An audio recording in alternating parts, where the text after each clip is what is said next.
Bonjour, bonsoir à toutes et à tous, j'espère que vous allez bien. C'est une petite vidéo comme ça qui mange pas de pain. Ok, on est sur une petite vidéo bonus, on est sur, voilà, je voulais vous partager un petit bout de réflexion sur un mini truc. Voilà, comme ça c'est dit, il n'y a pas de souci. Est-ce que je suis en train de me justifier? Peut-être, peut-être. Est-ce que j'ai peur que vous attendiez à un truc de malade, etc., et que vous soyez déçus? Peut-être aussi. Et d'ailleurs, vous me direz à la fin de la vidéo, dans les commentaires, si ça vous plaît, parfois, une petite prise de parole comme ça, un peu spontanée sur un truc. N'hésitez pas à me dire. Shakira m'a appris quelque chose. Et ce n'est clairement pas ça, mais pour que je vous explique en détail, il faut que je vous donne un petit peu de contexte. Shakira, elle a fait Waka Waka. Et sur le tournage de Waka Waka, qui elle rencontre? Lui.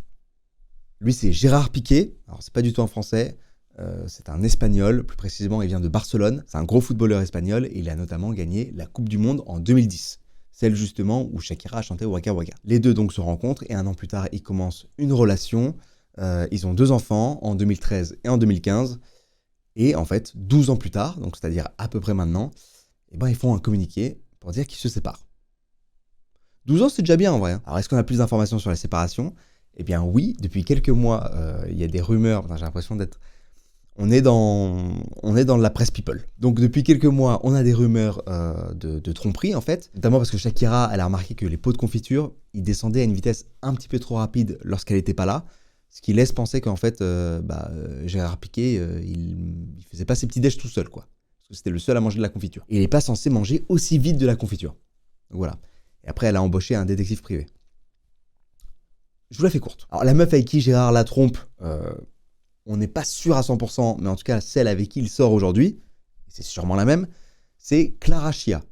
Alors, c'est pas ce qu'elle a fait, c'est son nom. C'est une meuf qui est étudiante en relations publiques, elle a intégré l'entreprise de Piqué ensuite, et voilà, c'est une meuf qui a 23 ans, et Gérard Piqué en a 35, pour info. Et petite parenthèse, Shakira en a 45. Et qu'est-ce qu'a fait Shakira en réponse? Parce qu'en fait, il y a des photos qui ont fuité, etc., ça c'est su. Et ben, elle a fait un son. C'est ce qu'elle fait de mieux. Alors déjà pour le teasing, elle diffuse un message en avion où elle écrit la chose suivante. Je n'ai pas fait espagnol, hein, donc me jugez pas trop. Enfin, moins que d'habitude, s'il vous plaît. Una loba como yo no está pa tipos como tú. Ce qui veut dire une louve comme moi n'est pas faite pour un mec comme toi. Elle pose les bases. Et elle met une date, la date du 11 janvier. Donc c'était il y a une semaine. Et qu'est-ce qui se passe le 11 janvier? Le son sort. Le son sort et c'est immédiatement un hit. En 24 heures, il fait plus de 63 millions de vues. Et au moment où j'ai écrit ce texte, il faisait 134 millions de vues. C'est énorme, c'est une dingue. Mais ce qui nous intéresse, c'est les punchlines de Shakira qu'il y a dedans. Parce qu'il y en a de la punchline. Bon, déjà, petite parenthèse, le son, il est sous-titré dans YouTube en catalan. Voilà, c'est là dont vient Piqué. Donc c'est pas un hasard. Et donc voilà, ces punchlines. Je suis hors de ta ligue et c'est pour ça que tu es avec quelqu'un comme toi. Ça, c'est carrément le refrain. Donc là, on remarque qu'elle attaque les deux en même temps. Piqué et sa meuf. Elle dit aussi « Je te souhaite bonne chance avec mon soi-disant remplacement ». Là, c'est une attaque sur sa meuf, Clara. Là, il y a la punchline qui a le plus tourné. « Je vaux 22 ans, t'as échangé une Ferrari contre une Twingo, t'as échangé une Rolex contre une Casio ». C'est ce qui a le plus tourné. Alors, évidemment, je vaux 22 ans, c'est parce qu'elle en a 45 et que Clara, elle en avait 22 et elle en a 23 aujourd'hui. Mais globalement, c'est je vaux 2 meufs de 22 ans. C'est ça qu'il faut sous-entendre. Donc là, on est clairement sur de l'attaque directe envers Clara.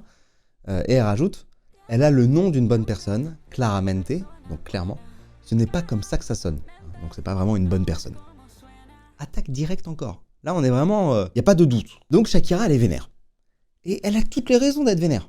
Franchement, voilà, on n'est pas dans l'intimité du couple, on ne sait pas trop comment ça s'est fait, etc. S'il y a eu tromperie, il y a de quoi être vénère. En plus, d'après les proches de la chanteuse, ils auraient passé un deal comme quoi on ne s'affiche pas avec une nouvelle personne dans les 1 an qui suivent la fin de la relation. Je ne sais pas si c'est vrai. Je comprends qu'elle soit vénère. Mais on en revient au titre de la vidéo. Ce qu'elle m'a appris. Avant de vous dire ça, j'ai envie d'attirer l'attention sur autre chose. C'est le fait qu'elle attaque pour moi donc la meuf de Piqué, qui, à mon sens, n'est pas vraiment responsable de ça. Ça, c'est une position que j'ai défendue dans mon dernier Êtes-vous des... Et d'ailleurs, ça a engendré pas mal de débats dans les commentaires. C'est une question intéressante, je pense qu'on en reparlera. Ça serait intéressant d'en reparler en live d'ailleurs, sur Twitch. Mais donc pour moi, c'est la responsabilité de Piqué. Et il y a un concept qui est intéressant et qu'on peut mettre en valeur ici, c'est celui de sororité. C'est-à-dire l'expression d'une solidarité entre femmes. C'est un concept qui s'inscrit dans une logique de lutte féministe où il y a une alliance entre les opprimés E-S, et les oppresseurs. On aurait pu s'attendre à ce que Shakira soit dans cette logique de sororité, dans une position féministe. Et pour cause, il suffit de regarder l'un de ses derniers posts Instagram, celui où elle partage les chiffres de sa chanson. Elle dit « Je veux prendre dans mes bras les millions de femmes qui se révoltent contre ceux qui nous font nous sentir insignifiantes, les femmes qui défendent ce qu'elles ressentent et pensent, et lèvent la main quand elles ne sont pas d'accord, même si les autres haussent les sourcils. Elles sont mon inspiration. Et cette réalisation n'est pas la mienne, mais celle de nous toutes. » Donc, sororité à balle. Est-ce que dans ce cas-là, c'est cohérent d'attaquer Clara? Je sais pas. C'est pas une question qu'on va développer ici, mais je trouvais ça intéressant quand même de la poser, d'ouvrir une porte et de susciter potentiellement la réflexion là-dessus. Non, moi là, ce qui m'intéresse aujourd'hui et ce qui m'a donné envie de faire cette vidéo, c'est autre chose. C'est pas tant le fait qu'elle l'attaque, c'est le fait qu'elle se compare. Elle se met en valeur face à elle. Mais donc, surtout, elle se compare. C'est une Ferrari, elle est une Twingo. C'est une Rolex, elle est une Casio. En fait, ce que je trouve fou là-dedans, c'est que il faut se rappeler d'un truc, c'est que c'est pas n'importe qui fait cette chanson, c'est Shakira. C'est Sha de Kira. Elle est considérée comme l'une des femmes les plus sexy de la planète, et elle se compare à une meuf que personne ne connaît de 22 ans, quoi. Et au-delà de l'impulsion, parce que là, on n'est pas dans l'impulsion. Là, on est... c'est-à-dire qu'on a écrit les paroles, etc. On est allé en studio, on l'a tourné, on l'a posté, machin et tout. On est au-delà de l'impulsion. Bah, je trouve que ça reflète un certain manque d'estime de soi. Ce que je veux dire par là, c'est que si Shakira, elle était vraiment en confiance et qu'elle avait une haute estime d'elle, bah, elle se comparerait pas à cette meuf. En fait, elle se comparerait à aucune meuf. Parce qu'elle serait consciente de sa valeur. Quoi qu'on puisse en penser, quoi que les autres puissent en penser. Et le fait qu'elle ait besoin de le faire, c'est un besoin qui vient répondre à une insécurité qui est liée à un manque de confiance. Alors la confiance en soi, ça mérite une vidéo entière, j'espère vous la faire un jour. Mais bon, il faut rappeler que voilà, c'est pas quelque chose qu'on va acquérir et qu'on va avoir genre définitivement et que ça bougera pas, etc. Non, la confiance en soi, ça vient, ça part, ça dépend des expériences qu'on vit, ça dépend de notre perception du monde qui nous entoure, etc., de notre rapport à ce monde-là. Voilà. Donc c'est pas étonnant en fait qu'elle l'ait perdu après une rupture, etc., après une tromperie. Voilà, c'est des choses qui sont dures à vivre.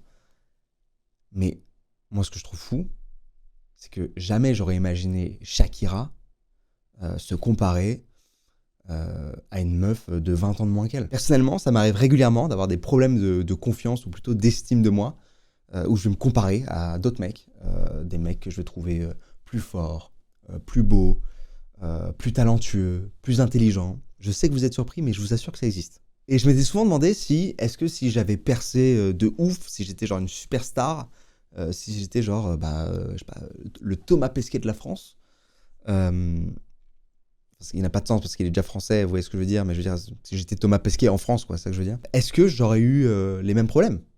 En fait, est-ce que ça me serait arrivé d'avoir des manques d'estime comme ça? Et je me doutais que la réponse était oui. Oui, qui qu'on soit, on a ce genre de choses. Et on vit ce genre de choses. Je le savais même, j'en étais sûr. Mais de le voir illustré par Shakira, c'est quand même un bel apprentissage. Si Shakira avait l'image d'elle, qu'on a tous d'elle, jamais elle aurait fait ce son. En tout cas, jamais elle aurait attaqué Clara comme ça. Et je suis pas en train de dire que c'est bien ou mal qu'elle l'ait fait. Ça, c'est un autre format. Mais, purée, ça m'a rassuré de ouf, en fait, de voir ça. Même Shakira, elle peut être assez en insécurité pour clasher une meuf random.